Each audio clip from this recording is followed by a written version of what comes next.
Today's top story from the perspective of someone who's there. You are looking live. This just in. Not my beat. Woo, when there's big baseball news, you know we call Chelsea Janes the Washington Post. Chelsea is with us now. And Chelsea, before we get into the whys and all the important stuff, just like it's Sunday afternoon. I was making dinner is what I was doing. The Nats had played earlier in the day.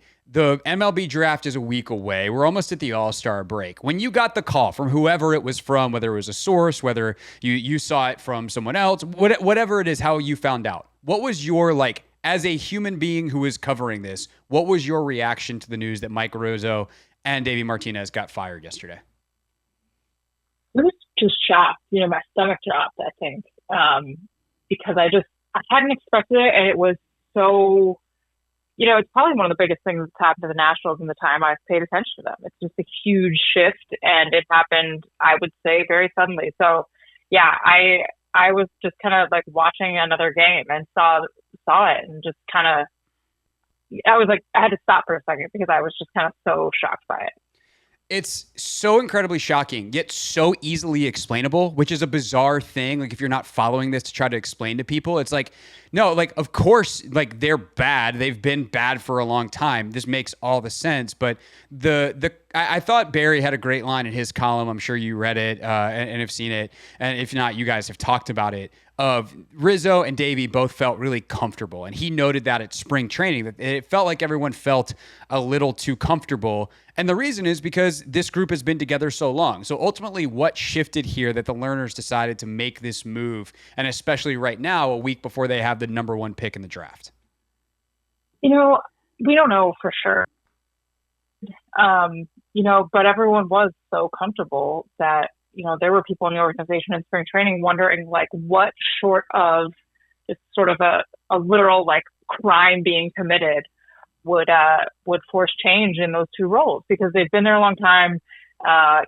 They're respected people. Davey and Riz, well liked. They're very friendly. They've got all the relationships. So, it was going to take a lot, and I don't know what it took, ultimately, but I think part of it is that the Lerners came up against the deadline to pick up their options for next year for Rizzo and Davey, and they probably realistically looked at themselves and said, like, we can't do that. The team's not playing well enough, and if that's the case, then we probably shouldn't let them make the pick next week, and we'll have to go another direction. But that's just sort of how my mind works.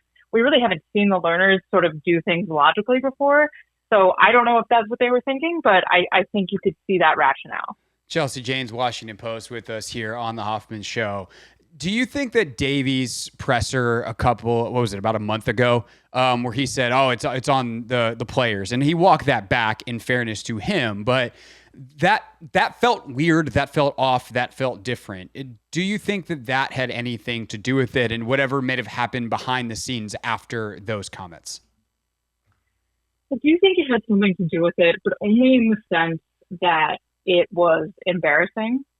I think, it just called attention to how badly they were doing. And the Lerner family has traditionally really not liked that. Like, they don't like to be embarrassed. And I think, whatever Davey said, like, I don't think, guys in the clubhouse hated him or anything close to it. I think they loved him. I think they knew that's Davey. Every once in a while he'll get emotional and say something. Like, I don't think anyone really was saying we can't live with this guy here.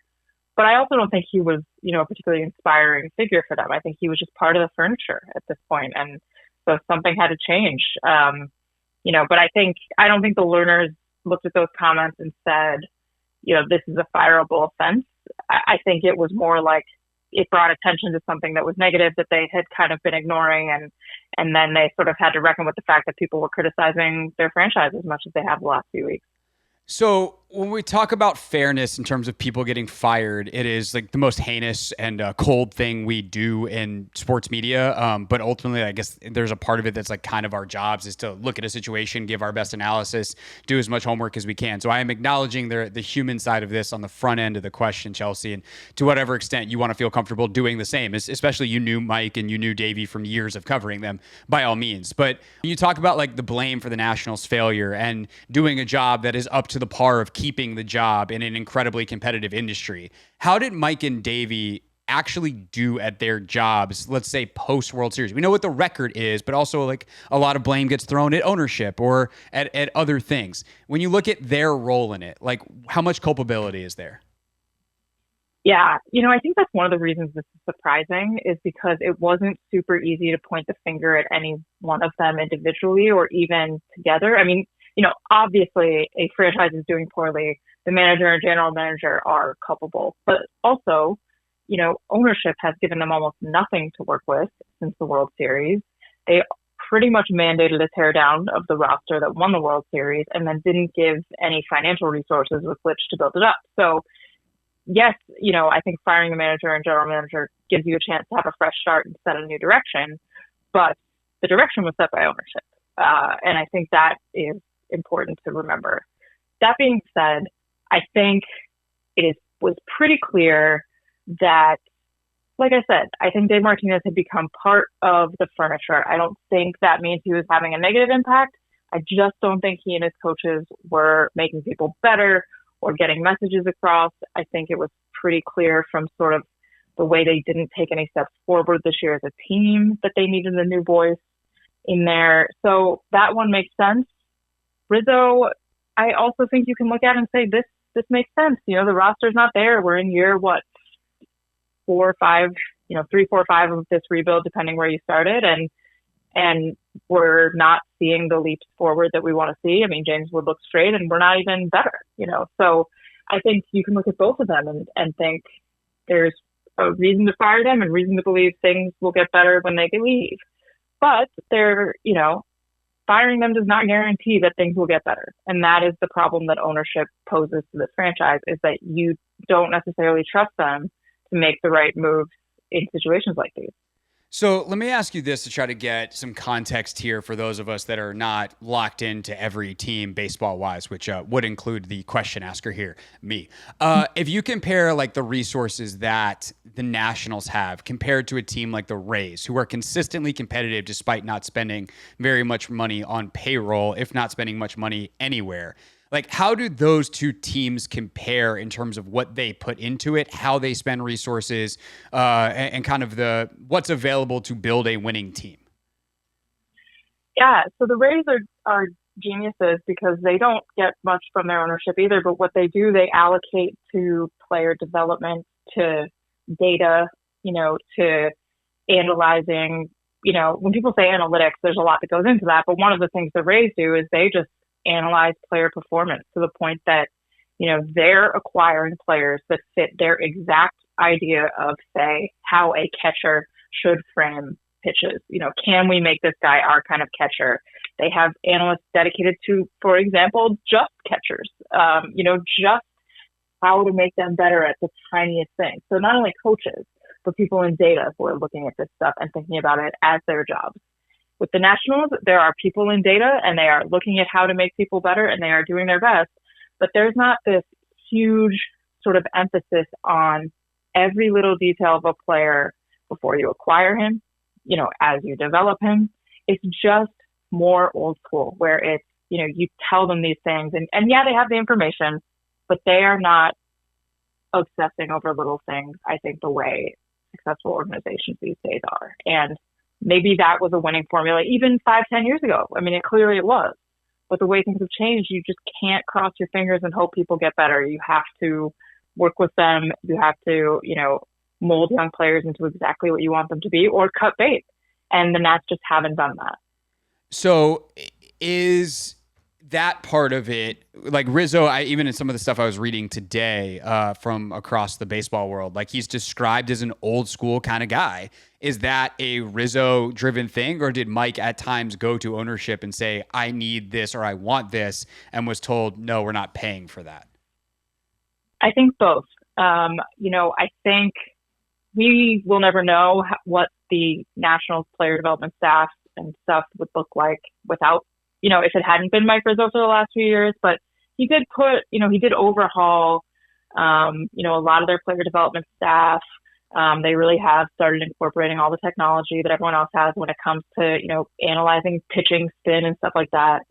But I think he also was not the kind of person who based everything in the organization around that stuff. So yeah, probably they would look a little different if ownership had given more resources to invest in various things in the minor leagues. But I also think that the things that are important to Mike Rizzo as a general manager are not necessarily in line with like what the data spits out. So I think it's a little bit of both. So with that said, Rizzo's 64 years old. Chelsea Janes is with us on the Hoffman Show, of course, Major League Baseball reporter for the Washington Post. Does an outstanding job. Was on the Nats beat for a long time and now covering baseball as a whole writ large. But when you scope like I'm sure you've taken in reaction from all kinds of people around baseball. Rizzo's 64. Is this his last GM job? Is he going to go work in another club? Like, what do you think is next for Mike Rizzo based off of what people around baseball think of him and how he thinks about the game compared to some of the things that we were just talking about? Yeah, I think it's his last GM job, but not because there aren't people in the game who respect him, if that makes sense. Like, yeah. I think he's a well-respected person. People think really highly of the way he traded, the way he scouts. They haven't had a ton of luck in the draft lately, but I think he maintains a reputation as someone who kind of knows what they're looking at with that stuff. So I would expect him to be sort of a special assistant, somewhere if he wants to work at all. I don't know. But I don't think he won't get another job because people think he's an idiot in any way. Right. It's not that at all. I don't think he'll get another GM job purely because he's just not what these front offices are looking for anymore. They want the really numbers heavy guys, for better or for worse. Obviously, in 2019, Rizzo and Davey showed that you don't have to be those super, super data obsessed people to succeed. But, it also seems like that's where things are going. So I don't see a team sort of picking someone like him who doesn't have a reputation for that. But I don't think that means the reputation he does have is negative, because I think it's largely positive. Of course, a lot of folks listening care much more about where the Nats go next. So they hire an interim, who is already on staff. Obviously, that's typically how that goes. Like, do you think that, that's who's in place for the rest of the season, and then they do a wide scope? Do you think a decision is made before then? Like, what do we know at this point, and what do you expect in terms of what's next for the Nats front office and the manager role as well? Yeah, so they promoted one of Rizzo's longtime assistants, Mike DiBartolo, to assistant GM. He has kind of long been the obvious choice for this situation. Kind of always seemed like maybe someone who could step up if Rizzo wanted to step away. I don't know. We don't know whether, they'll see how the season goes and then, really conduct a search for the best and brightest, or if this is sort of an audition, and because they know Mike DiBartolo, the Lerners will say, just stay on if you look like you can handle this. So we'll see. I would expect that decision to come before any decision on a long-term manager. But, I'll be interested to see. I think Mike DiBartolo is actually someone you can trust the reins to. He's someone who's kind of been around and formed his own opinions over the years and probably has a pretty good sense of what it looks like to do this job. So I don't think it'd be crazy if the Lerners said, just stay in this job and take us forward. But I also think it could be really worthwhile for them to look elsewhere and be willing to really scope for the best possible option. And I'm not sure they will.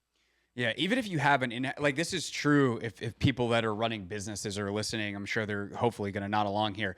But like, if you have a chance to interview people from the outside and get a sense of what they think of your organization, and you get a sense of different things and different ways of thinking, and you don't take the opportunity to at least expose yourself to that and see what's out there, it's just not smart business. And even if DiBartolo winds up being the best guy, and I thought Barry wrote about this really well in his column, where he's like, even if he winds up being the best guy, like, he's going to have to earn it the same way everyone else does. But if they don't take that opportunity, especially considering Mike's been running this thing since 2009, that just seems like a tremendous missed opportunity, especially because some of the names that are out there from front offices like Tampa, like the Dodgers, all over baseball that just do things, Chelsea, so differently than the way the Nationals do here.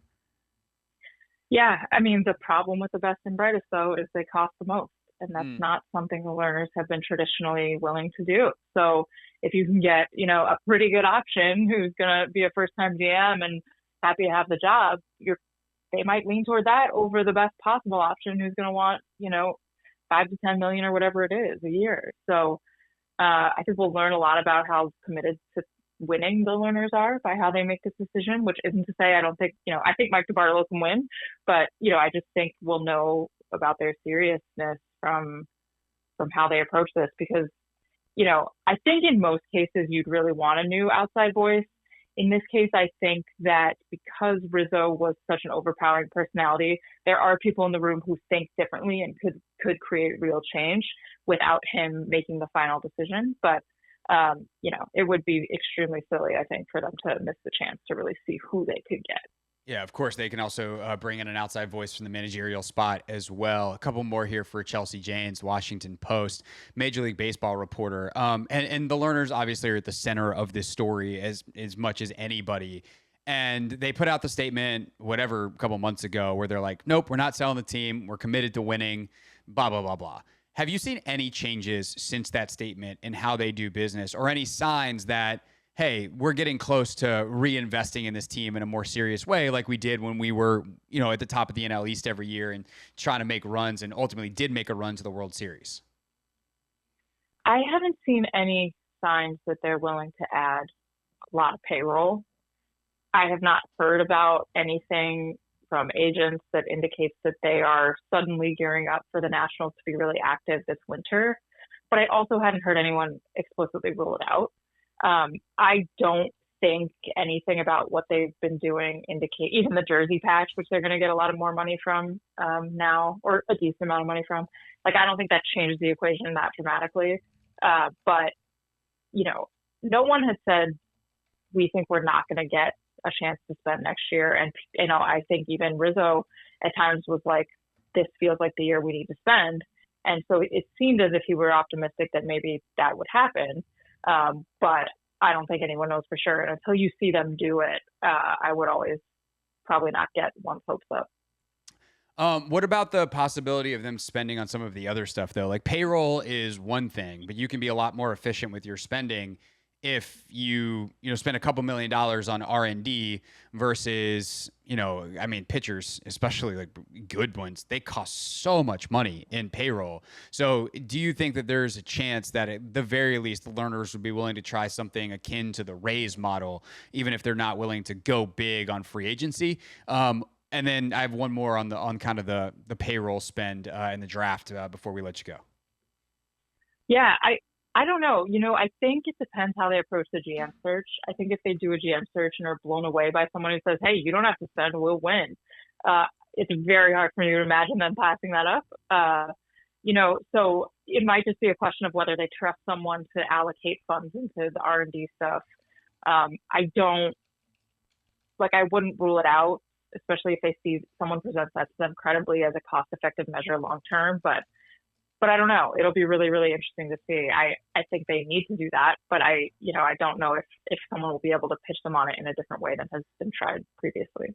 All right. So then the last two kind of related would be with DiBartolo here over the next couple of weeks. Like, what do we think they'll do here at the trade deadline? I mean, I was reading like Mackenzie Gore is at the same service time and the same place away from free agency that Soto was. And so like there's a bold move to be made if you want to move off the one great pitcher that you have. Obviously, I think a lot of fans would be like, no, please stop trading away all the good players. And then you have the draft that's a week from today and not a clear number one pick, which in baseball gets real confusing real quick because you could take a bit of a lesser player who you can sign at lesser money because of how the money pool works in the Major League Baseball draft compared to, I think, what most fans are used to in the NFL and NBA draft, where the salaries are slotted based off your pick. So with all that said, Chelsea, like what do the next, let's say the rest of July look like for DiBartolo and the rest of this new Nationals interim front office? My understanding, I've been around Mike DiBartolo for many years, and I would describe him as a rational actor. Like, I think he is just someone who's going to do things that make sense. So when it comes to the trade deadline, I think he'll sell everyone, all the guys on expiring contracts and try to get something back. He was a big proponent of trading Juan Soto when they did. So could he have pictured a world in which they trade Mackenzie Gore? Probably. will he have the mandate from ownership to like make a move that big? I don't know. But I also don't know that he would think it was the right thing to do. Like, I don't think I don't think we know enough to think he would want to come in with that kind of splash. But as for the draft, I think he will listen to the people who have been scouting these guys for weeks and months. And that's not to say Mike Rizzo wouldn't have. But I think this was probably a pick that was going to be Mike Rizzo's pick the whole way because it's too important. It's first overall. It's huge for the franchise. So I was expecting it to be very predictable, like a big pitcher from college. And there were 2 or 3 names that made sense, and it was probably going to be one of them. Now I think Mike DeBartolo will listen to, the guys in the department who maybe Rizzo would have overruled. And maybe they'll end up taking the same guy, maybe they won't. But I don't expect them to do anything that'll make anyone's jaw drop in the immediate future with Mike DeBartolo. All right, that's Chelsea Janes. You can read more of her and her colleagues reporting in the Washington Post at washingtonpost.com/sports. They've got a ton of coverage of everything around Rizzo, Davey, and the end of their tenures with the Nats. Chelsea, thanks so much as always. I'm sure we'll be talking here over the next couple of weeks as more things happen, and appreciate your time. Yeah, thanks for having me. This is the Hoffman Show on the Team 980 and the Odyssey app.